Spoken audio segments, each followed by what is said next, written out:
Ladies and gentlemen, good afternoon.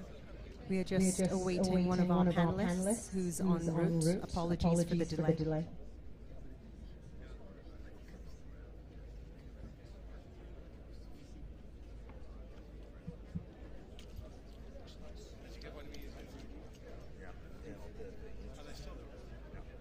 We should be underway in the next 3 to 5 minutes. We should be underway in the next 3 to 5 minutes. Thank you.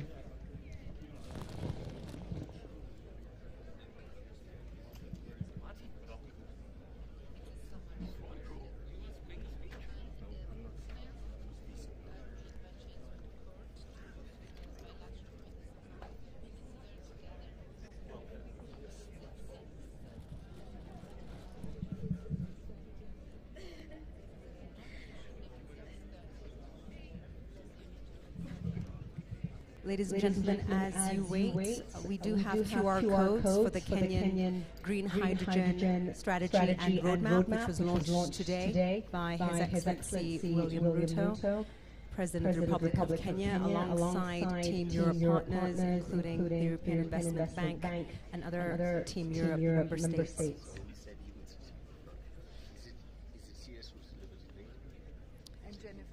They are being distributed, so you're welcome to scan the code and have access to the Green Hydrogen Strategy and Roadmap.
Ladies and gentlemen, thank you once again for your patience. We're just awaiting the arrival of one of our panelists. In the interim, if there is anybody who requires translation services, kindly just raise your hand and they will be brought to you.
ladies and gentlemen, distinguished guests, and esteemed attendees of the Africa Climate Summit 2023.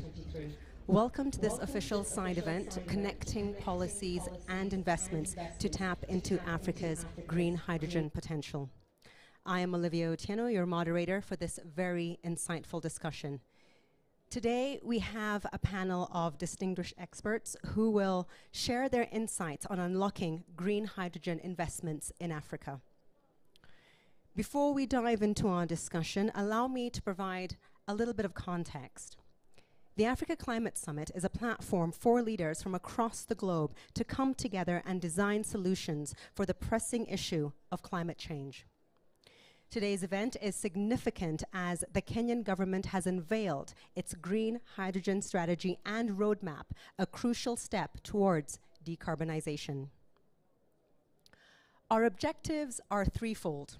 Firstly, we aim to explore best practices and lessons learned from green hydrogen strategies and roadmaps that have already been developed in various countries, building on the launch of Kenya's green hydrogen strategy. Secondly, we will exchange ideas on how to create an environment conducive to unlocking green hydrogen investments in Africa.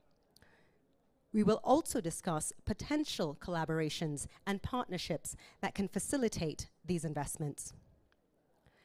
Lastly, we will delve into the potential and planned green hydrogen projects across the continent, identify the hurdles to their implementation, and discuss financing and investment solutions.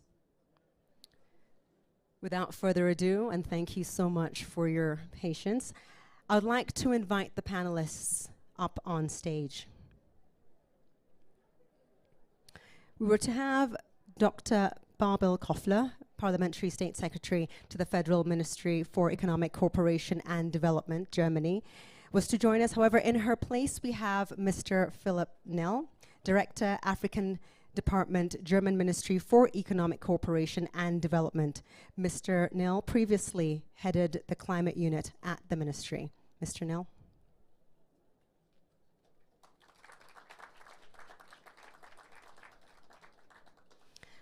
I'd now like to apologize for the delay of Mr. Davis Chirchir, Cabinet Secretary, Ministry of Energy and Petroleum, Kenya. He is in another panel, but he will be joining us hopefully momentarily. I'd also like to apologize as Ms. Jennifer Morgan, State Secretary and Special Envoy for International Climate Action, German Federal Foreign Office, is also on her way and tied up shortly. They will be walking up in good time. We now have Mr. Thomas Ostros, Vice President, European Investment Bank. Mr. Ostros.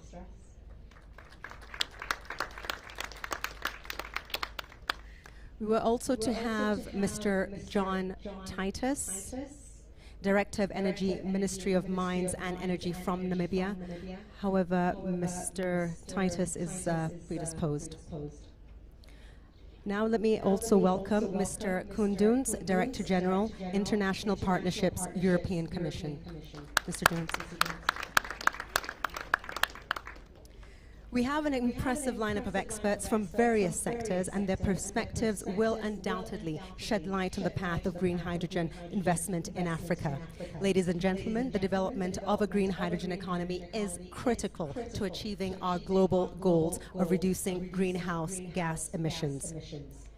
Africa has an abundant renewable energy resource.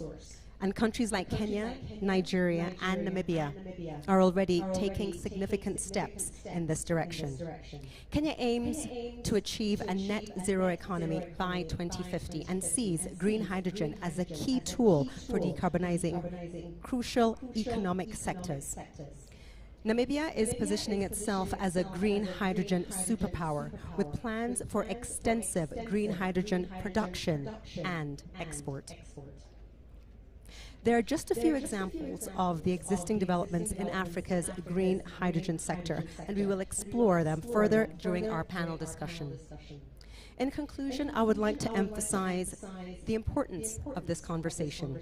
Green hydrogen has the potential to transform Africa's energy landscape, drive economic growth, and help combat climate change. With our distinguished panelists, we hope to chart a course that will unlock the vast green hydrogen investment opportunities in Africa. I was to announce a keynote by the CS for Energy, Mr. Davis Chirchir. However, as he is not yet here, we will begin with our discussion, and when he arrives, we will continue with that. Bear with me, ladies and gentlemen. Thank you so much. Gentlemen, if you will have your microphones, I would like to now start with Mr. Nil.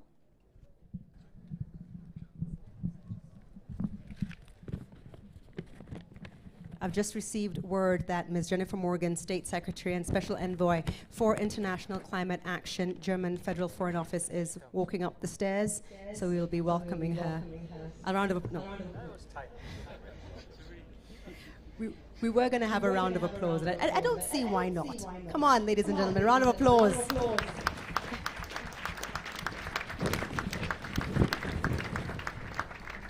Ms. Jennifer Morgan.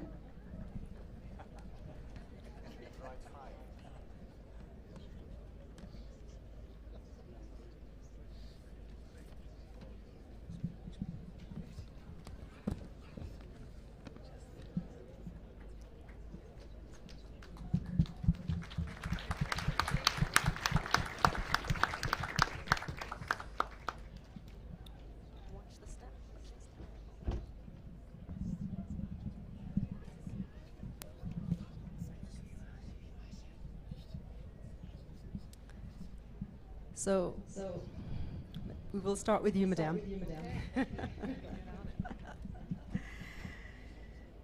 Germany has recently updated its national hydrogen strategy and announced the inclusion of an import strategy. How does the strategy envision fostering closer collaboration with African countries to jointly advance green hydrogen projects? Well, first of all, it's a great pleasure to be here. Apologies for being late, but why I was late is because I was just part of the Accelerating Renewable Energy in Africa event. And so it really is a huge priority for Germany to be working together, whether it be on energy access or now really thinking about green hydrogen. I think we see green hydrogen as a key element in the global energy transition, as well as working to have us meet our climate goals itself. And we see that because both green hydrogen and the derivatives really create new possibilities for decarbonization, particularly in industries where electrification is difficult. And we have some of those in Germany. We have updated our national hydrogen strategy just recently. And so we're setting a framework for the new phase in our hydrogen market ramp up. We see this very much as investing in the future, both in climate protection, but I think here, as we're hearing, just as in Africa, it's about opportunity and chances in Germany as well. We're looking at the job creation and the security of energy supply. So we have our 2.0 hydrogen strategy to really give investments in a reliable basis. We've just a couple points about the strategy, and then the link obviously to Africa. We've increased our own domestic electrolysis capacity, the target in 2030 from 5 to 10 gigawatts, and we're looking at how to build an efficient hydrogen infrastructure and hydrogen applications in the different sectors, and also to have the coherent, obviously, legal frameworks as well. But despite the national strategy, we are also now working on our import strategy.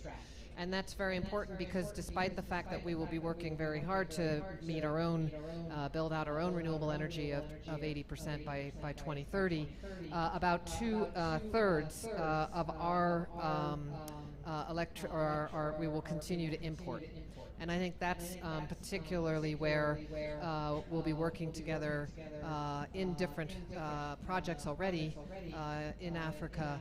I mean, that's the German part of it. I think if I may, in closing, talk a little bit about the African part of it, because a great priority for Germany in this work is to create the local value creation in the places where the green hydrogen exists and can be developed, so that we really create a new alternative development model, one that moves away from just extracting resources to creating value on the ground, creating the jobs here, and working in a number of different countries. Pleased that we're actually today announcing to open a hydrogen diplomacy office in Nairobi. So we'll be the first East African hub for us, and looking forward to all of the collaboration, learning about what's needed here, so that we can be partnering shoulder to shoulder. Thank you. That is brilliant. Earlier this morning, Kenya's President Ruto alluded to this event, the Africa Climate Summit, being more like a dress rehearsal for COP28. So with COP28 approaching, why would you see Africa, how would you describe Africa as such a strategic partner in the green energy transition?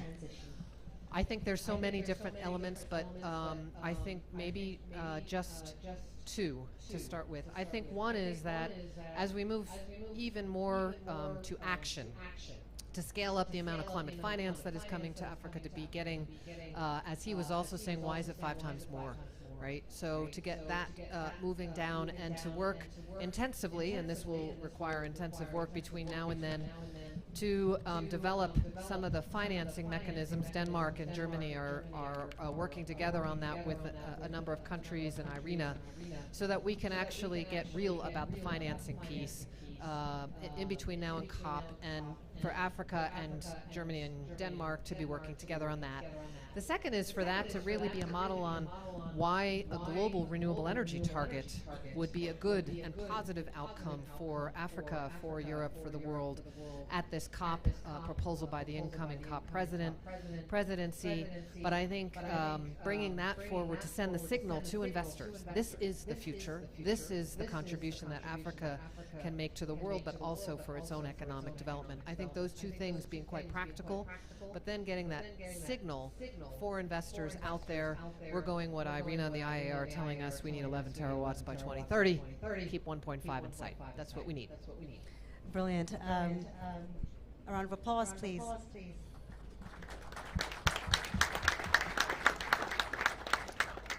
Staying in Germany, given Germany's commitment to international cooperation and climate action, what initiatives or partnerships does the country see as essential for promoting global cooperation in research, in innovation, and policy formulation to accelerate the growth of green hydrogen industries, especially in developing countries? This question is for you, Mr. Nell. Yes, thanks a lot for being here tonight. Let me stress on the outset again, there are 6 ministries actually involved in Germany in the hydrogen work. So this is really a whole of government endeavor, and it is needed because it is so complex with different aspects in partner countries, in Germany, on research, on foreign policy, on development policy. So this is, and there, for us, me speaking as a development expert, we really want to also strengthen the value chains in African countries on green hydrogen. There's important work going on, actually again in 6 countries in Africa so far, and I'm sure that it will continue with more countries. Morocco, to name it first, because we are in the Atlas Mountains tent, I understand. In Kenya, in Namibia, in Tunisia and Algeria, and also in South Africa. Let me, by way of example, mention 2 of these countries more specifically. On Namibia, there's a big German consortium working on a big investment, which is so big that it can even be changing a lot the way a certain region, Lüderitz, will develop. So we are not only working then on these investments, trying to have it done in a proper way, but we are also working on urban development issues and challenges around it when it comes to development aspects. Let me mention a second example, which is Kenya for sure here. Just today we were able to commit a 60 million loan for green hydrogen production and finally for green fertilizer production. So this is a very concrete project which probably will be driven and propelled by geothermal energy, where still open questions need to be clarified, but it is a clear commitment on financing. The frameworks are very important, but also it is important to have concrete projects. That is one example. When you said what are the initiatives you work through, one certainly will be very well explained by the European colleagues here, so I skipped that one. But I want to emphasize we want to work very much joined up with the EU. Secondly, there's the GET-Pro project, which is really looking at the facilitating environment, the policy environment for hydrogen in countries, which is very important, as I said, really to unleash the investments finally. There is work with CONNEX, which is a program that speaks to, for example, African countries to strengthen their negotiations with private investors. So really, in order to have a well-balanced negotiation on these complex projects, there's a concrete line of support there as well. So there are different aspects. And finally, we really want to embed this in a broader energy, climate and development policy, which looks at specific alliances, for example with Kenya, for example with South Africa, JETP, so-called climate and development partnerships, where we embed this work. And we hope to hear later on from our Namibian, our Kenyan colleagues, really how this works on the ground. Thank you. It is true that frameworks are important, but it's important also to have concrete projects, and I think that amount of investment deserves a round of applause.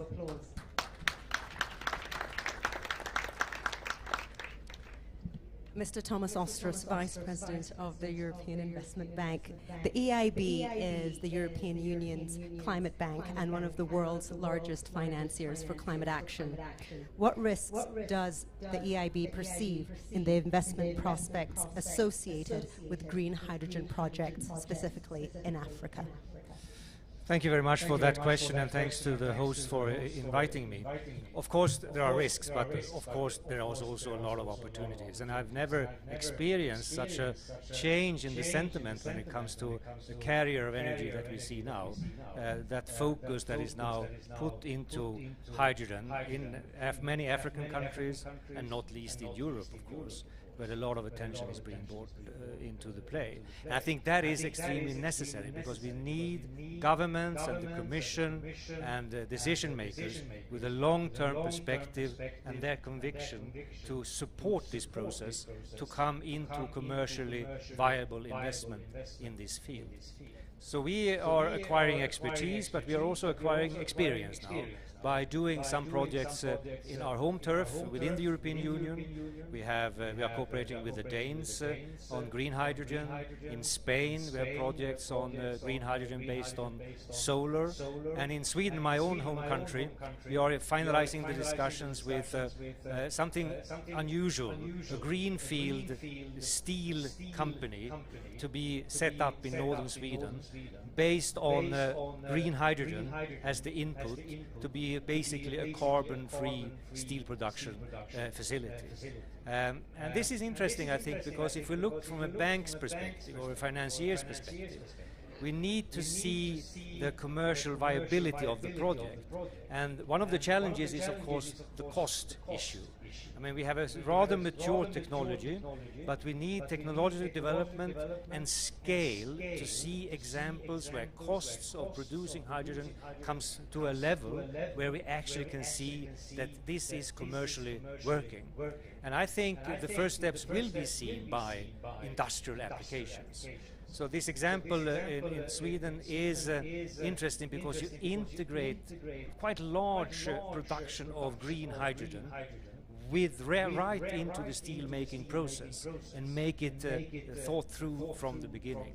And from these type of examples we can learn a lot on how to take the next steps. On Africa, I must say the Kenyan initiative now, which we are very eager and interested to support, the Commission is of course there, the German authorities are there, is I think very well placed. Kenya, and we have been active in Kenya for many years supporting their investment in renewable energy, geothermal, wind, hydro, and of course almost 100% now reliant on renewable resources. At least that's the target, coming from 90 plus something. That type of starting point is not bad if you want to do a real push for green hydrogen. What we would like to see is of course the systematic approach that is needed. Everything from regulation, government engagement, into off-takers and the idea on how this is going to be commercially viable. And I am quite convinced that what we are seeing now is examples of investments that will change how we think about energy going forward. Namibia is, of course, another very strong example, but it was mentioned also other African countries. India, we have an agreement with India to take it further. Chile. So this is something that for us will be one of the main tasks going forward. Let me end by saying one of the main reasons why we are here today is that the production of renewable energy, the cost of that has gone down dramatically in recent decades. And that is really creating an environment where investing in green hydrogen also can become an economic, viable way forward. Thank you. Thank you, Mr. Ostros.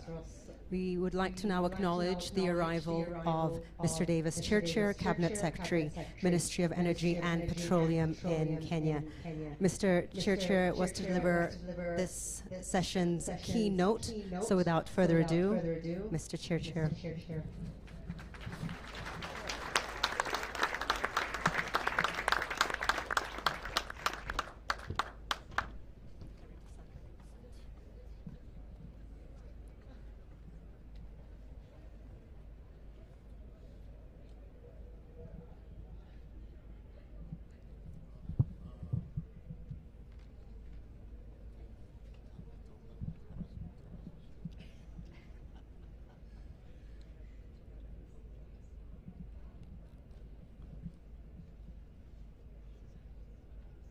Sorry about this. I was telling the moderator she may have to help me to deliver this because before I sat down. Good, thank you. Sorry for coming late. We're just on some dialogue for the COP28 consultative second round to see preparation for COP28 on how we are going to meet our targets of 1.5 degrees. Let me continue welcoming us to Nairobi, Kenya, to do what we are doing very well, and to congratulate you, all of us, for making this Africa Climate Summit very successful. So far, I think it is, well, the comments I hear is that it's going on very well, and it could not have gone better as it's going without everybody really accepting our invitation to participate in this Africa Climate Summit in Nairobi. I guess this is a GIS roundtable. We are running from one to one, and I just want to confirm that really we need to pay attention to the new frontier developments in power generation. I see green hydrogen being a very interesting development from where I sit, because for up to now, I've just come from a session where Dr. Sultan is saying, give me projects to develop. And I don't know whether renewable, to be very honest, as minister, without baseload today, could be a solution to the power needs for Africa. because the challenge we face as a country, we have 3,300 megawatts today, and with a renewable of about 20%, the intermittence sometimes gives us a challenge. I've been really crossing my fingers because about a week ago, I had a national blackout, which lasted for 15 hours in this country. And so my president asked me, how are we going to run the Africa Climate Summit with all the guests in town if you cannot support the power requirements and you can switch off the country for 15 hours? And we have not quite established how it happened, but intermittence can be a challenge. Intermittence can be a challenge, and so we really need to work on, as we scale up renewables, how are we working together to quickly bring the battery storage, to bring the form of storage in green hydrogen into perspective at the cost that really can support the economic pricing of power, because even as we sit here today, access to power in Africa is very low. And even when there is access, the kilowatt hours used in every household, the per capita use of power today still sits at 200, 300 kilowatt hours, which is also not acceptable. You can have power without having it, because I used to work in telecommunication, and when Safaricom came into this town, one of the leading cellular providers in the continent, they said this is a prepaid market because of our level of GDP. So they put us on prepaid. Today we put everybody on power on prepaid. So when the tokens are finished, you don't have power. So there is access to power, and yet because of the GDP level, you don't have access because you don't have you can't buy the tokens.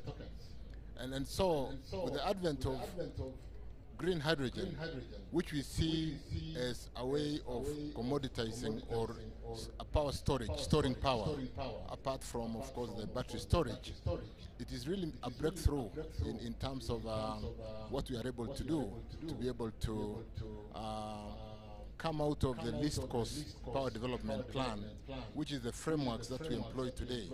And that is why, even as we say, give us projects, the question is, if we give you a PPA and sign a license to generate power today, and the off-taker is like the government, if we can't sell that power and we have to pay, the few guys who are buying that power will have to pay twice the price, 3 times the price, to be able to support the independent power producer. But with the advent of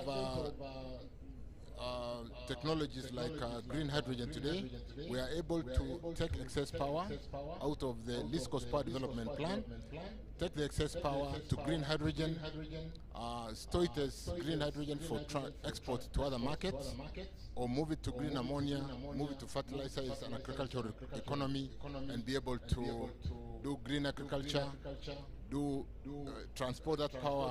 Where we hear today there's challenges in a very weak transmission network, we should then be able to transport this commoditized green hydrogen to market, to load centers, and be able to green our environment in steel manufacturing, green jobs, and so on and so forth. So I really want to confirm, like, even as we run that conflict that I started with by saying, generate renewable for who? We are able today, like Kenya runs the grid at 49% geothermal. Because of the take-or-pay frameworks, I don't know how many people are in power sector here. When we sign the PPAs, we sign take-or-pay on renewables, because solar availability, though it looks good in this country, it is 8 hours because we have sun 8 hours. And even in those 8 hours, you can have a cloud. And that basically means 25% availability of solar. So most of the projects in renewable are take or pay. And therefore, when it is there, you have to take. When it drops down and you're running industry, you need to support it immediately. So what is this power plant that you are able to ramp up immediately? It is either battery storage, which is still expensive today, but I know the prices are really coming down, which will help us on this journey on climate change. but the engines that can ramp up immediately are the diesel generators. So we start up the diesel generators to be able to levelize the drop.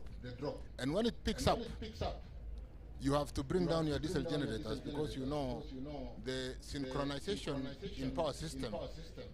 You cannot provide too much supply where there is no load. So you need to balance the supply to the load. But why am I going into all this technical jargon? The point is, green hydrogen today helps us to be able to store power and take it to market in terms of export to the other countries, in terms of adaptation, who are not able to move the tons and tons of gigawatts that they need to generate in adaptation or in moving migration to renewable, and we are able to support West Africa. So today, as we sign the strategy and roadmap with the EU on green hydrogen, we already have a program where at night, because of the take or pay, we have so much geothermal that is not being used because we are asleep, and sometimes industry has gone a bit slow. So we are moving off-peak geothermal to green hydrogen, and we already have programs that we are running, and move that green hydrogen to ammonia or fertilizer, green fertilizer, and take it to market. So either green hydrogen as energy that can power the industry, that can run transportation, that can go to green manufacturing, and therefore I do see a breakthrough in terms of those of us in power from the least cost power development, where supply and demand must be built together to manage the cost of power, given where we come from the economics of affordability. And therefore, even as we talk to the challenge of GDP, I want to confirm from the power sector that we can really go almost full blast to green hydrogen. Of course, we have to manage the cost. We do know that if green hydrogen is expensive, we don't manage below a certain cost. And then the final, of course, there is world prices of ammonia. And therefore, if we are not able to play below the cost, the world pricing, it becomes a challenge. So it's nice to be here today to listen to the panelists on what we are doing together in this space. But I want to confirm that Kenya, we want to be a frontier developer of green hydrogen, and we are very focused. So even as we signed this morning, it's not just signing a piece of paper. We're going to put that paper into action. We've got a roadmap, and we want to deliver. Let me stop there and allow us, because we need to listen to all of us to participate. Thank you very much, and welcome again. Thank you for making Africa Climate Summit successful by having you in Nairobi to do what we can do better together to address the climate change. Thank you.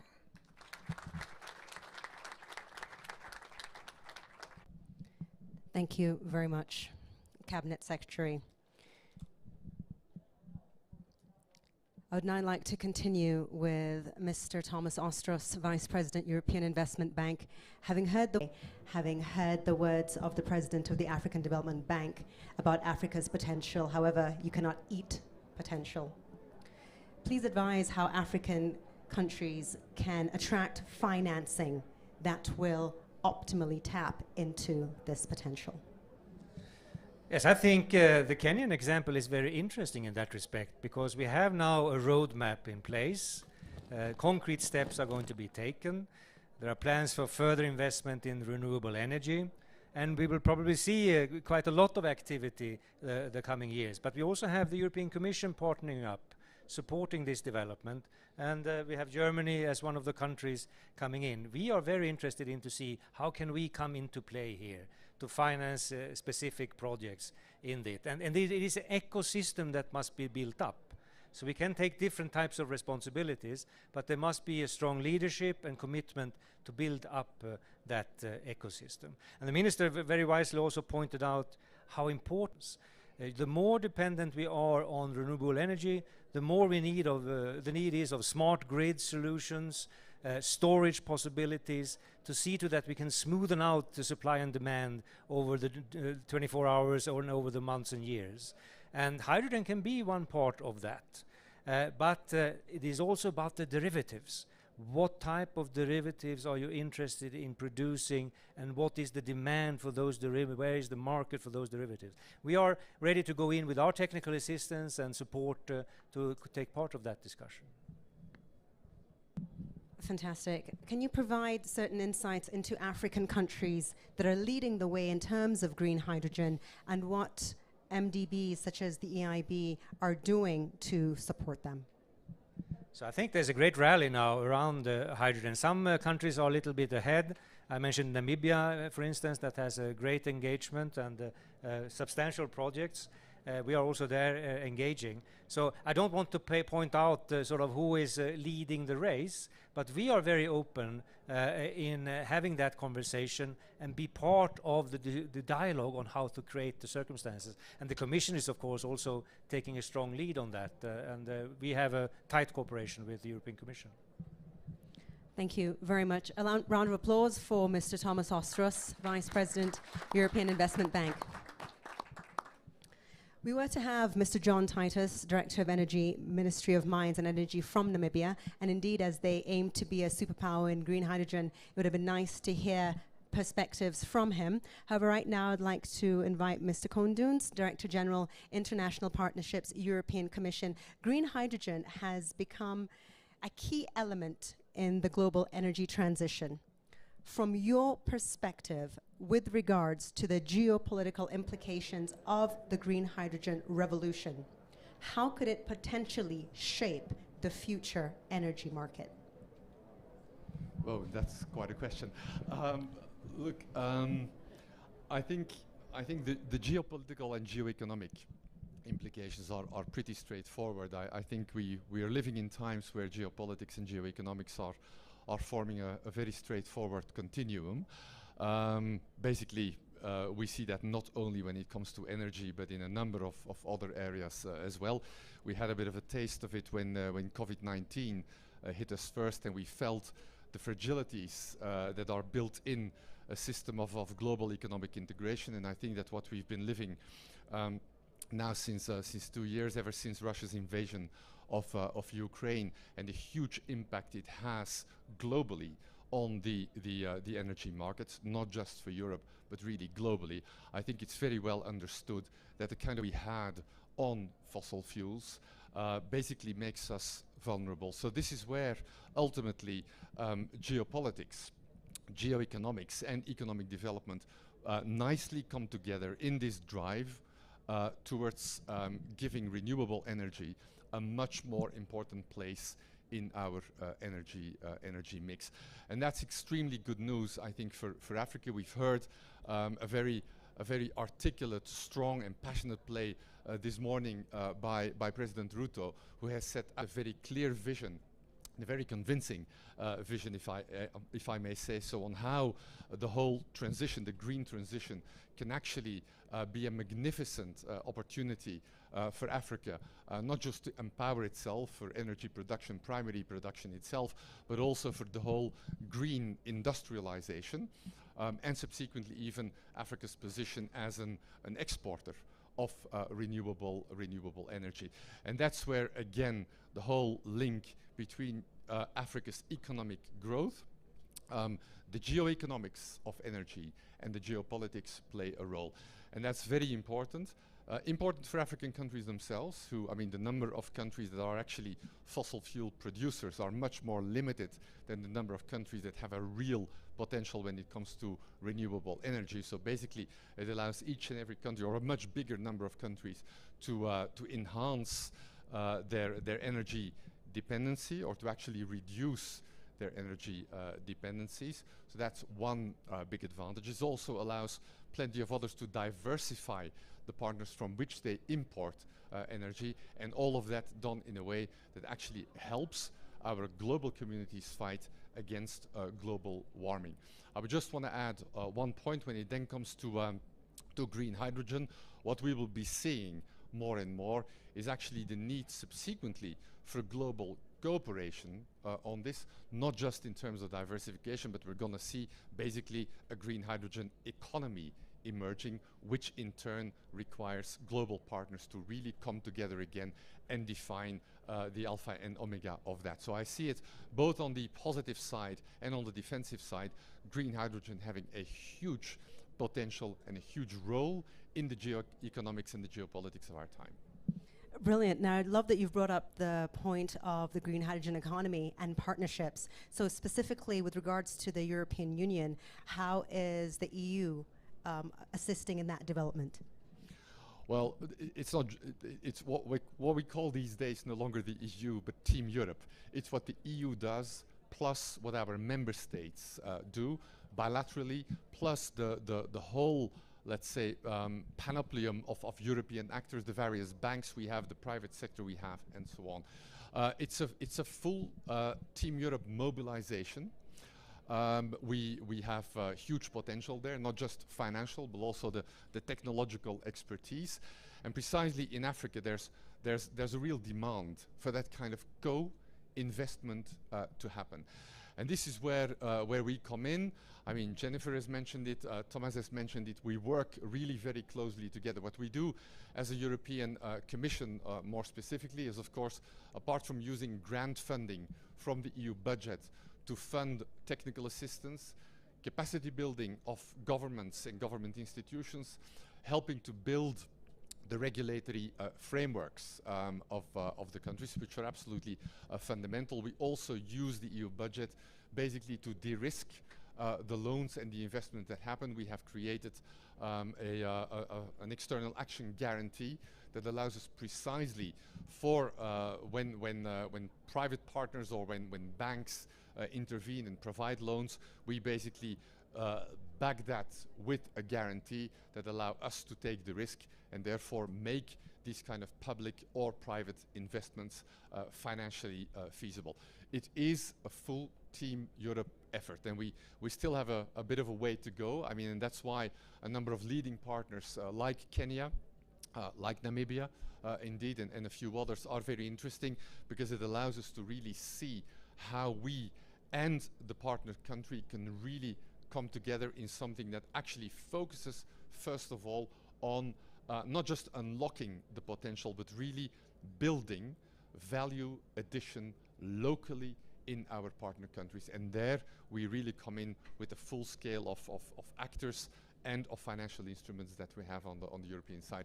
As President von der Leyen said this morning, we have a name for that. It's called Global Gateway. It does not only work on energy, it works on a number of other points as well. And that's for us very important. I mean, we've been having all numerous contacts here. This is not, of course, just about green hydrogen. It's about the whole green industrialization that comes with it. And so beyond the green hydrogen production, we are looking at a whole value chain, basically a whole economy where we try to drive investments, private and public investments, with our financial means and with our technology transfer. Fantastic. Thank you so much. Indeed, Team Europe was an integral partner in the coming together of Kenya's green hydrogen strategy and roadmap, which we witnessed the signing of this morning. A round of applause, ladies and gentlemen, please, for our panelists. I see that we have approximately 3 minutes, so I am going to allow 1, maybe 2 questions. If you do have a question, kindly state your name, the panelists to which it's directed, and then ask your question. Any questions?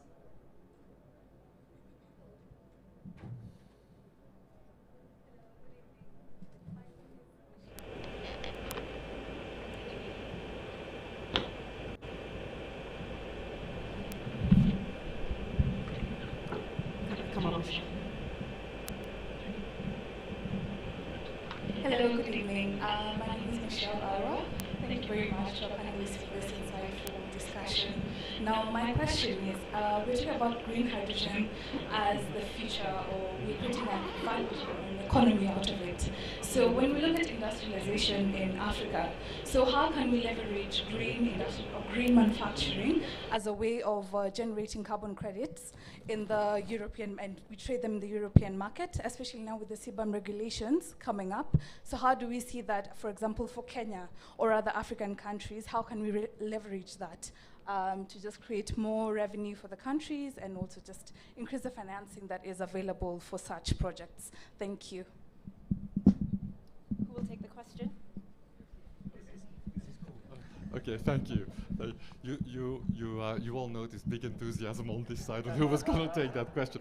Look, on CBAM, first of all, I mean, the starting point for CBAM, and I really want to repeat that because I think it's important that it's understood, is of course this is a key part of of Europe's dispositive to drive down our CO2 emissions. We have created within Europe a carbon market with the ETS, whereby gradually, year after year, we basically decrease increase the pressure on the system to actually produce less carbon. Of course, we can only do that if it's like a balloon. If you put even a tiny hole in the balloon, it will totally degonflate. And so we need to protect that system from carbon-intensive imports from the outside, and that's why we have put up CBAM, that on a limited number of products basically does exactly that. It will make sure that what is imported in terms of fertilizers or aluminium and so on actually is taxed in the same way as it is done within Europe. This in turn becomes a real driver for the kind of green transition in our partner countries. Why? Because this stimulates, as we've said, this stimulates technology transfer, the investments in making those exports, those production in our partner countries and subsequently the exports to Europe green, because once they're green, they're outside, I mean, they're no longer taxed under a CBAM. And so we basically see it as a real driver for those kind of energy investments. And that's how we are looking at it. I mean, for the time being, the number of products is limited, and therefore the number of African countries touched by CBAM is very limited. And that's also why we are looking with those countries and a bit beyond, taking a more strategic view, which are the kind of investments we need to drive to precisely avoid that impact from happening. And that's why CBAM basically is not a threat. It's actually an opportunity that will drive the investments for the green economy in your countries. Thank you very much for that. I don't know if we have time for one more question. Seems like we do not have time for any more questions. You're all saved.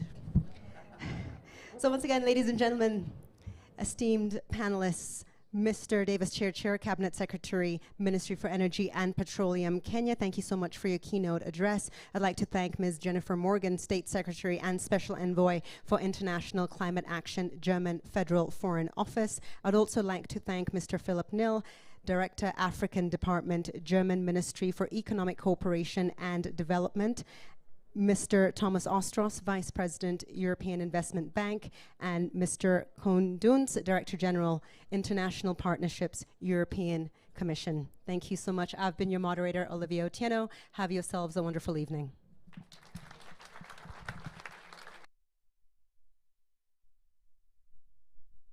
A group photo, if everybody would come up. Don't worry, I'll be in the center.